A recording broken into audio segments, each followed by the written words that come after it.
Welcome to this episode of the Business Spotlight. Today we are joined by Stefan from Pith Stem. Hi, Stefan. Hi, Mark. How are you? Yeah, very good. Thanks very much for joining us today. So, for those of you joining us for the first time, what is the Business Spotlight? So, the Business Spotlight is a podcast where we interview local business owners regarding their business journey, and they get an opportunity to promote themselves and their business to the local community. And it's also for anyone that's thinking about getting into business or that is already on that entrepreneurship journey. And a lot of the time we get great feedback about how a lot of the podcasts resonate with a lot of local business owners.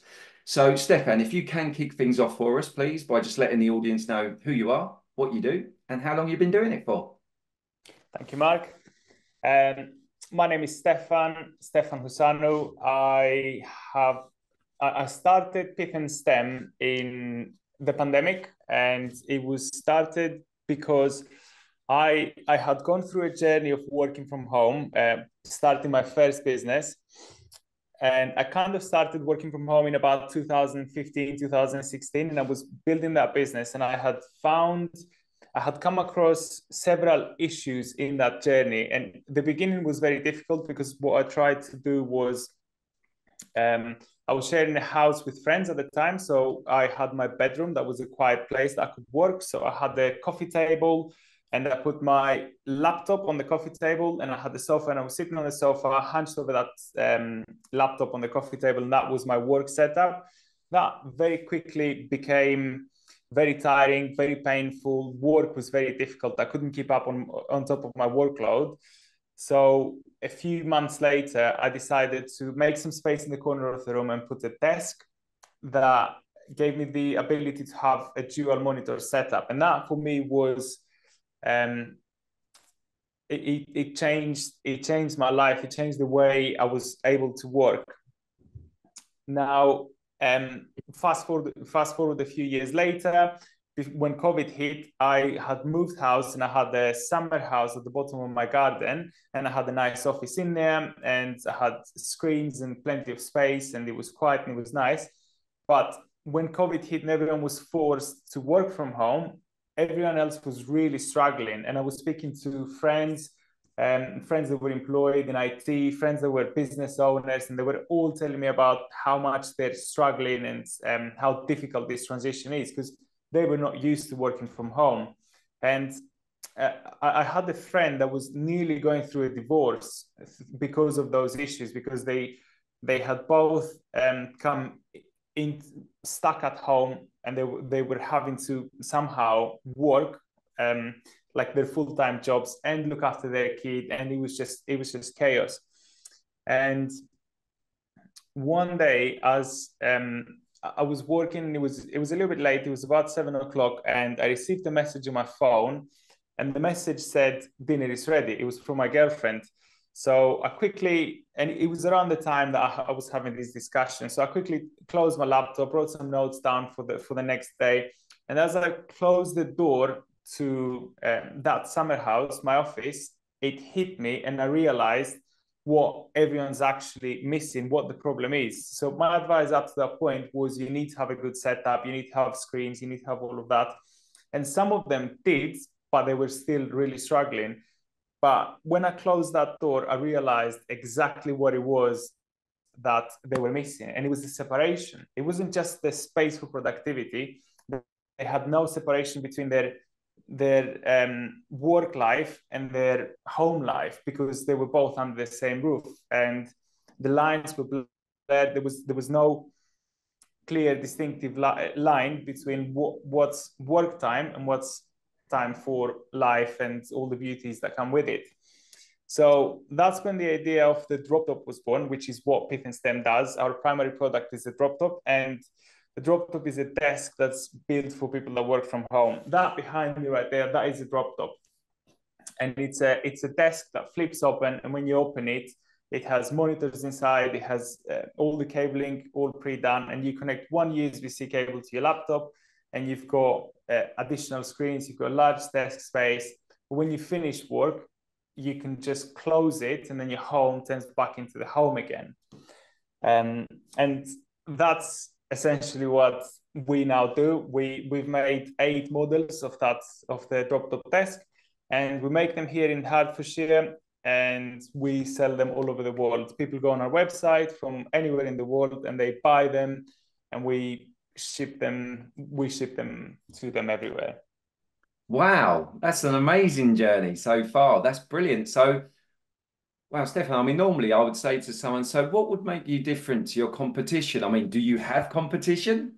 Yeah, the competition currently is the dining table, and maybe for some people that start the journey like mine, the coffee table, or the cram desk in the corner of the room, or if there are people that have invested a bit more and they might have like a nice sit stand desk, but again, none of that actually gives you the ability to disconnect, unless of course you have a study that's a dedicated room that you can do your work, close the door, and then work remains in there, which, you know, even to me, I've got a study, I've got a separate room, because I also record video and I do a lot of stuff, and yeah, that's the best way.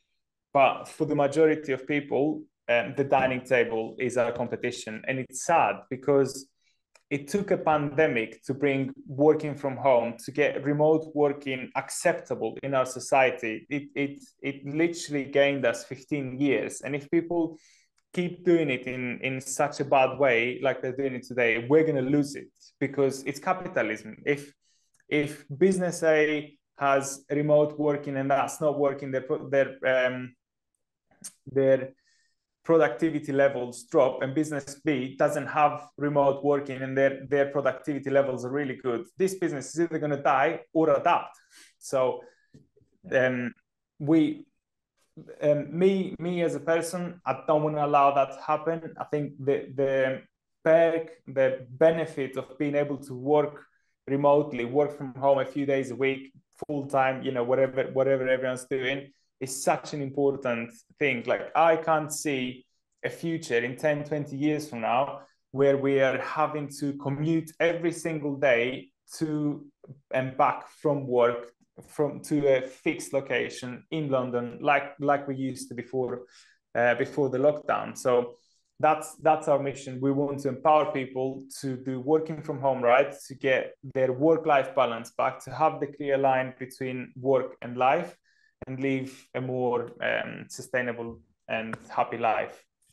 Wow, that's an awesome story, and I think you've got an awesome product there as well. So, I mean, you've brought us up to speed, Stefan, with where the business has got to. So, what would you say? What does the future hold? What are the plans over the next year or two, and what do you think some of your challenges over that period of time might be? We're still in a very challenging phase, because we have had rapid growth over the last 3 years. We've had to go from nothing from a prototype product to a world-class product, to a manufacturing line that can produce enough, and we're still struggling with that. But it's that difficult struggle of, there's only so much money that you can use, and you need to be producing so much more, and to produce so much more you need to invest a lot more so that you can have an oversupply, but you haven't got enough to invest. And it's that difficult struggle right now, where we're a bit too big to be small, too small to be big. And in the next few months we will be raising investments. We're already talking to some investors, and we're looking at how we can scale the operations up, bring our lead times down, because the biggest barrier right now is that when people buy this, they receive it about 7 to 9 weeks later. And that's not because it takes us that long to build. We build several in a day, but it's the backlog of orders that we have. Yeah, no, I get that. I totally get that. But wow, I mean, the fact that you've scaled the business, like you've just said, to this level, so you've got some big plans for the future. Yeah, we've got some big plans for the future. For the very, very near future, like a lot of things are happening right now, and some really excite me, some scare me a little bit, but you know, that's the sweet spot that you've got to be in. But essentially, the biggest challenge is we sell to the US as much as we sell to the UK, and that the US and the UK account for about 60% of our sales, 60 to 67% of our sales, depending on the month, and the rest of the world accounts for the rest. Now, the US is a much bigger market than the UK. There's 14.4 million people that did some form of working from home in 2023. There's 37.7 million people in the US that did some form of working from home in 2023. So yeah, we're looking at ways of bringing the DropTop desk faster and cheaper to the international market, because people buying from the US, for example, right now might pay anything between 120 and 240 pounds in postage fees alone, just to get this over there. Wow. Because it's a very large, bulky and heavy item, and we do use DHL only, and that's so that we can achieve some economies of scale, and we have got a big discount with DHL because this DropTop, this is the Duo 27, so it has two 27-inch monitors pre-built. This weighs about 60 kilos and it's not far from a single bed in dimensions. Now, to get that shipped from the UK, from Hertfordshire, all the way to Miami, right? It's a mission and it costs 200 and something pounds. When you think of it that way, it's not a lot of money. But when you're buying a product and you've got to fork out an extra 200 something pounds, which is probably about $300 for postage, well, that's a big barrier. And you've got to wait 9-10 weeks to get it, right? Yeah. But yeah, these are the main challenges right now. Okay, no, that's brilliant. That's a great share, and thank you for that, Stefan. Thanks for being so open. So moving on to yourself then, as the business owner, what would you say has been one of your biggest lessons to date since you've been running the business? Oh, I get lessons every day. Every day is a school day. I came to the UK when I was 18. I dropped out of school at the age of 14. So I had no formal qualifications. I had no formal education. I was, I guess, what you would call street smart. But I ended up in construction. So at the age of 22, about 3 years and a bit after I came to the UK, I started my own business. And then that started taking off in about 2015, 16. So I started the business in 2014. About 2015, 16, it started taking off a little bit. And I started having employees, well, self-employed people that were working for me.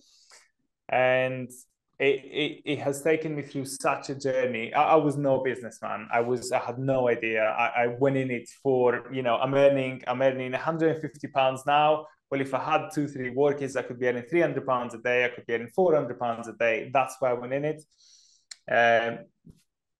Within 2 to 3 years, I started having all the internal turmoil of, this is bringing me money, but it's not actually. The reasons I had started that was to help myself, of course, and for the money, but also I was able to help friends that were in similar situations to me, where they were at the start of their career. They were stuck in low paying jobs. People didn't respect them. I think construction, whether people want to admit it or not, is notorious for people being very disrespectful. There is some racism. There are all sorts of things. And when I created the company, I gave a lot of those people like a safe space to work, and it was nice, and I created a nice environment for them. And that business is still going. It's 10 years old now. It's turning over £5.5 million. Wow. We had 70, 80, up to 100 people last year, 100 self-employed people working in that business. But I have set up a leadership team in that business, and someone else is taking care of that now so that I can focus on DropTop. Wow, that's an amazing story. That's great. Thanks for that share. That's brilliant. Thank you. Wow. So what a success story that is. And so now on to the new journey, the new sort of promotion. So with regards to, you mentioned that you came to the UK when you was 18 years old, Stefan. So if we was able to, humor me if you will, if we had the advantage of being able to get into a time machine and you could go back to that first day that you came into the UK as an 18-year-old and you had the opportunity to give yourself just one piece of advice, what would it be?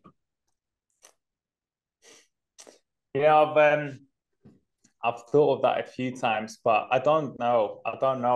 Because I've always worked hard. I've always not taken it lightly. I've always taken everything very seriously, and that is still something that's I guess maybe an issue you could say. Because if you ask anyone that's around me, they will say that I am very relaxed at most things, but the things that matter, I'm a perfectionist.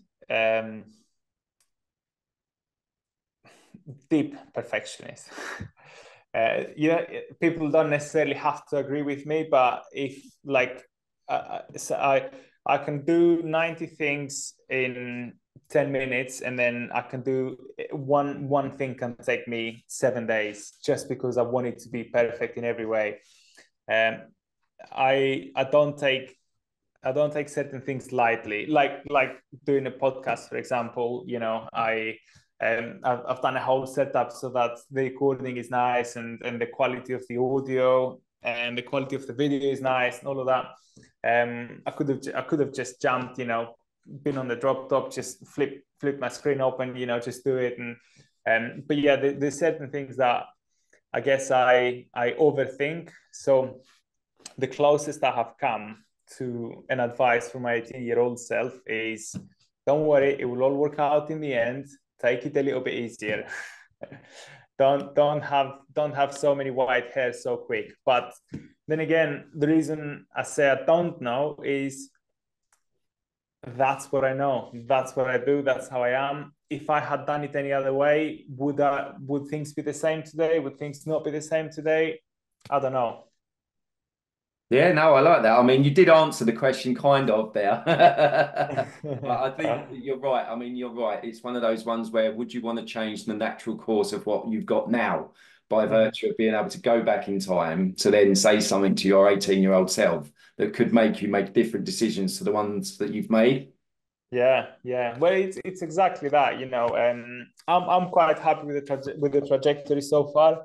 I've gone through some incredible experiences, some incredible difficulties, but I've managed to overcome them. I mean, would there be another better way? Would I be able to right now be, in a much different position? Would this be able to be like a world-class product that's selling millions a month already? I don't know. What I know is my current reality, and I don't know how else, I would have advised myself to do it any other way. And I'm really enjoying the journey. Like, I'm enjoying the learnings. I'm enjoying meeting new people such as yourself, and even the difficulties. I mean, like we're going through some difficulties now with my construction business, and the handing over to the leadership team and all of that, like being formed. But at the same time, construction is really suffering this year. There's a lot of competition. Things are not really going anywhere near as last year, anywhere near as well as last year or the year before. So we've got a massively decreased turnover, increased overheads. Staff are not being very happy because of the transition. Like there's a lot going on, but all this provides me with so much more experience and expertise. And I guess maybe because I didn't have the formal education, I see opportunities in all of these things for adding another thing to my belt, another thing to my knowledge tool, another tool to my knowledge toolbox. So yeah, I don't know. I don't know if I would have done it any other way. I'm quite happy with the way things turned out. Which is lovely to hear. I mean, it's one of the key things, isn't it, is to seek that happiness in life, which can mean so many different things to so many different people. So, I mean, you've got that smile on your face, so clearly you are happy. So you're very passionate about what you do, Stefan. I mean, it's clear from just this interview that you are very passionate about what you do. But what is it that puts that fire in your belly that gets you sort of inspired to do what you do every day, every week? Um, a few things. I've I've come to the realization quite a few years ago now that there is no purpose to life. Purpose is what you give, the purpose that you give to life. Um, I um, I am very passionate about sustainability. So in about 2017, I stopped eating meat. Now that's a controversial subject, so I'm not going to go into all of that. But the reason that I stopped is because I came onto research and proof that the way we're farming and the way the food system works is very unsustainable. We get something like we put in about 6 calories to get 1 calorie out of meat, which means that you could have fed six times the population with the same amount of effort, land effort, and all of that. So I stopped eating meat. It's not that I advise everyone should stop eating meat. It's just that that's how I work. I either do something or I don't. But that's one thing, that if people could cut down a little bit, the planet would be in a much better place.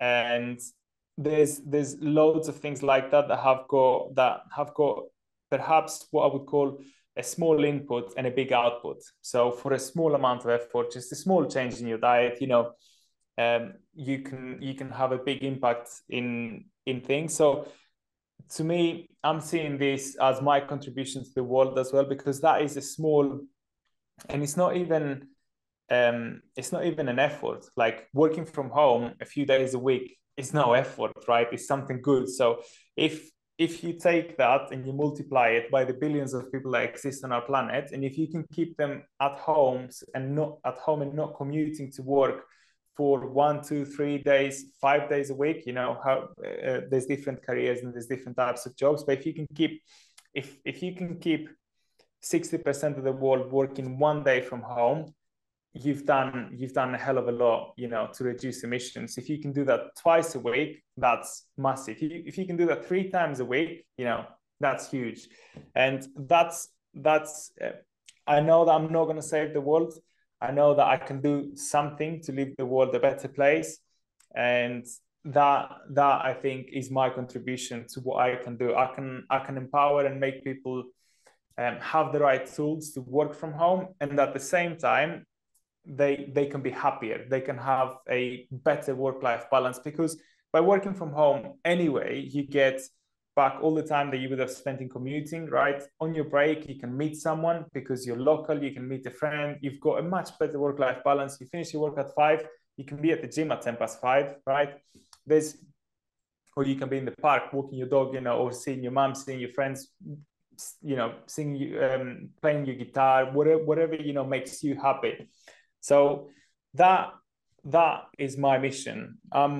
I'm on a mission to empower that. I think that's the contribution that I can provide. And one of my favorite quotes is, "If you don't live to make a difference, what difference does it make that you've ever lived?" So I know not everyone may be living by that, but I think I am in a position where I have got some influence, and I'm hoping that influence can grow a little bit, and I can do something to leave the world a better place. So if I can make money that way, and if I can have a good life that way, if I can enjoy what I'm doing, why not do it? Why not leave the world a better place in one way? Wow, you've just inspired me. I'm sitting here thinking, wow, this is amazing. That was brilliant. That's great, Stefan. Thank you so much for that share. That was awesome. So, Stefan, then just to wrap things up, I mean, clearly people are going to want to find out more, not only about you, your business, but your product as well. And you've got an amazing story there. So, I mean, if you want to just share with our audience how they can get hold of you, and if you want to share a little bit more maybe about how to get hold if they're interested in the product as well. So you can find me. I'm most active on LinkedIn, and the tag is at Stefan Husanu, but you can put Stefan Husanu on the search bar. There's not many of us. It's quite a unique name, and you'll find me. I post every day there. I put either a video or a written post every day. And you can find me on Instagram. I am doing a lot of video on Instagram at the moment. And the product, just Google DropTop desk, and that's drop the top, DropTop desk, and it will come up, or Pith and Stem. We're pretty good on Google. So if you Google any of these, you'll definitely find us from anywhere in the world. Even if you Google WFH desk or a working from home desk, anything like that, you can't hide from us. You'll find us. We'll find you. Oh, wow, that's brilliant. Stefan, thank you so much for joining us today on the podcast. It's been an absolute pleasure having you on. Mark, thank you so much. And thank you for giving me your platform to share my message. Absolute pleasure, Stefan. And for everybody watching, I hope you've enjoyed today's episode. And that's a wrap of the Business Spotlight. We'll see you all again very soon. Bye for now.